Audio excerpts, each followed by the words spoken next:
Hello friends, welcome back to my channel recipes by Reshmi channel থেকে। আমি রেশমি আজ আবার চলে এসেছি একটা নতুন রেসিপি নিয়ে। আমি আজ শেখাবো একটা ভীষণ ফেমাস নর্থ ইন্ডিয়ান ডিশ, যা আমরা সবাই খেতে ভীষণই ভালোবাসি। কোনো রেস্টুরেন্টে বা ধাবায় নর্থ ইন্ডিয়ান খাবার খেতে গেলে আমরা প্রথমেই যা অর্ডার করি। আমি আজ শেখাবো authentic north Indian dish chicken ভর্তা। এই রেস্টুরেন্ট স্টাইল চিকেন ভর্তা আপনারা কি করে খুব সহজেই বাড়িতে বানিয়ে ফেলতে পারবেন, আমি আজ সেটাই দেখাবো। তাহলে ঝটপট রেসিপিটি দেখে নিন, আর ভালো লাগলে আমার চ্যানেলটা সাবস্ক্রাইব করে আমার সাথে থাকবেন। আর আমার নিত্য নতুন রান্নার নোটিফিকেশন পাওয়ার জন্য পাশে থাকা বেল আইকনটা অবশ্যই প্রেস করে দেবেন। শুরু করি তাহলে। রান্না শুরুতেই দিচ্ছি কিছুটা জল।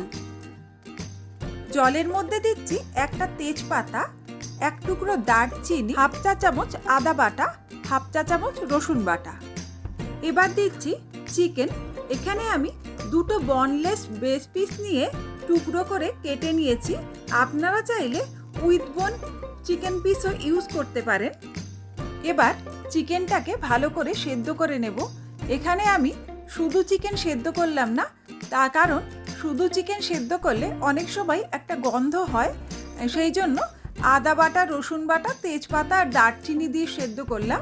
তাতে চিকেনের মধ্যে একটা সুন্দর ফ্লেভার আসবে।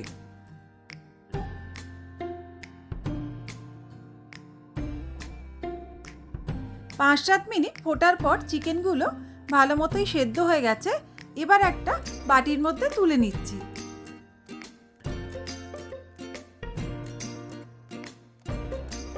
এবার দুটো ফর্ক দিয়ে এভাবে চিকেনটাকে ছোট ছোট টুকরো করে নেব। আপনারা চাইলে হাত দিয়েও ছোট টুকরো করে নিতে পারেন, বা একটা ছুরি দিয়ে ছোট ছোট টুকরো করে কেটে নিতে পারেন। আর যারা উইথ বোন পিস চিকেন ইউজ করেছেন, তারা এই সময় চিকেনের হাড়টাকে আলাদা করে নেবেন। পুরো চিকেনটাই আমি শ্রেড করে নিয়েছি। এবার একটা ফ্রাই প্যানের মধ্যে দিয়েছি 1 টেবিল চামচ সাদা তেল আর 1 টেবিল চামচ ঘি।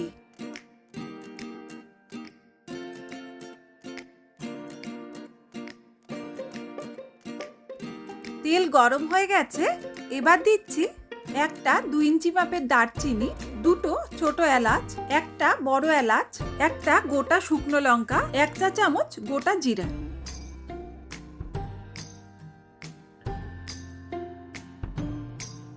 ফোড়ন ভাজার সুন্দর গন্ধ বেরিয়েছে। এবার দিচ্ছি একটা বড় পেঁয়াজ বাটা।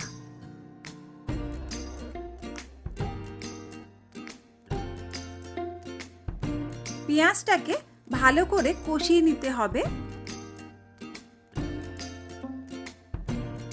4-5 মিনিট কষাবার পর পেঁয়াজটা বেশ কিছুটা কষানো হয়ে গেছে। এবার দিচ্ছি 1 চা চামচ আদা বাটা, 2 চা চামচ রসুন বাটা আর হাফ চা চামচ হলুদ গুঁড়ো।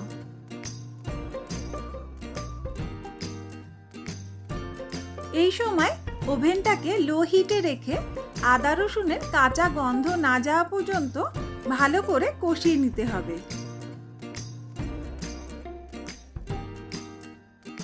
মিনিট 2 কষাবার পরে আদা রসুনের কাঁচা গন্ধ চলে গেছে। এবার দিচ্ছি একটা বড় টমেটো বাটা।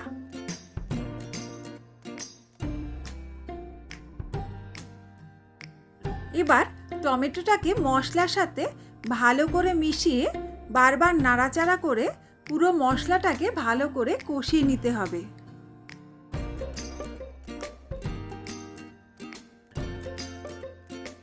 টমেটোটা কিছুটা কষানো হয়ে গেছে। এবার দিচ্ছি পরিমাণ মতো লবণ, 1 চা চামচ জিরে গুঁড়ো, 1 চা চামচ ধনে গুঁড়ো, 1 চা চামচ লাল লঙ্কার গুঁড়ো।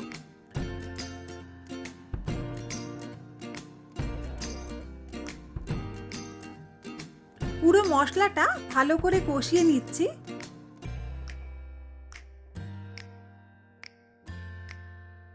আরও 2-3 মিনিট কষাবার পর মশলাটা খুব সুন্দরভাবে কষানো হয়ে গেছে।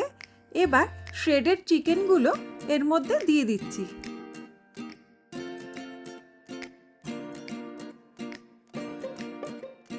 চিকেনের টুকরোগুলো মশলার সাথে খুব ভালো করে মিশিয়ে নিচ্ছি। এবার চিকেনগুলোকে মশলার সাথে আরও একটু কষিয়ে নেব।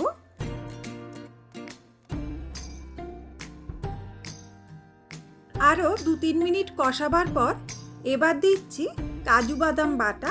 এখানে আমি 15-16টা কাজু বাদাম কোয়ার্টার কাপ টক দইয়ের সাথে বেটে নিয়েছি।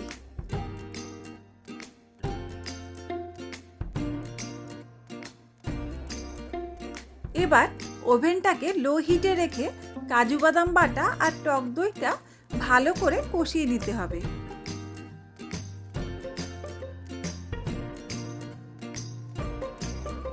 মিনিট 2 কষাবার পর কাজু বাদাম বাটা আর টক দইটা ভালো মতো কষানো হয়ে গেছে। এবার দিচ্ছি অল্প পরিমাণে জল।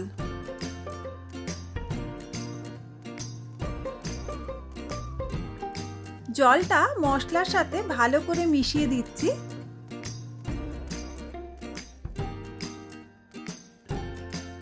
এবার ঢাকা দিয়ে মিডিয়াম ফ্লেমে রেখে 5 মিনিট কুক করে নেব।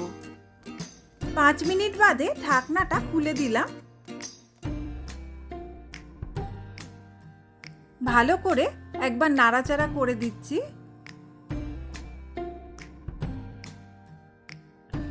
এবার কিছুটা পরিমাণ কসুরি মেথি নিয়ে হাতে ঘষে এর মধ্যে দিয়ে দিচ্ছি। কসুরি মেথি সবসময় হাতে ঘষে দেবেন, তাহলে সেন্টটা সুন্দর আসবে।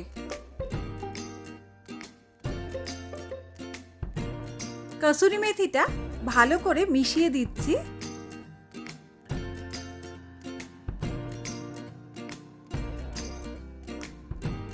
গ্রেভি বেশ ঘন হয়ে গেছে। এবার দিচ্ছি quarter cup fresh cream. Fresh cream না থাকলে ঘরে যে দুধের সর থাকে সেই সর ভালো করে ফেটিয়ে এর মধ্যে দিয়ে দেবেন।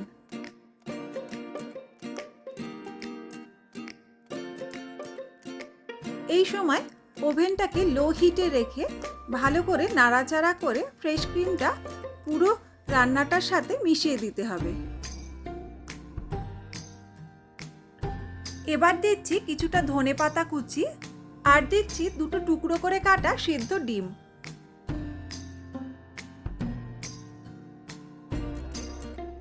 ভালো করে মাংসের সাথে সেদ্ধ ডিম আর ধনেপাতা মিশিয়ে নিচ্ছি।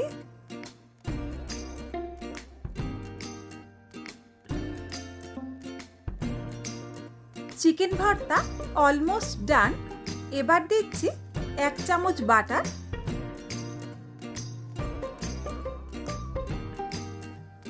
ভালো করে মিশিয়ে দিচ্ছি।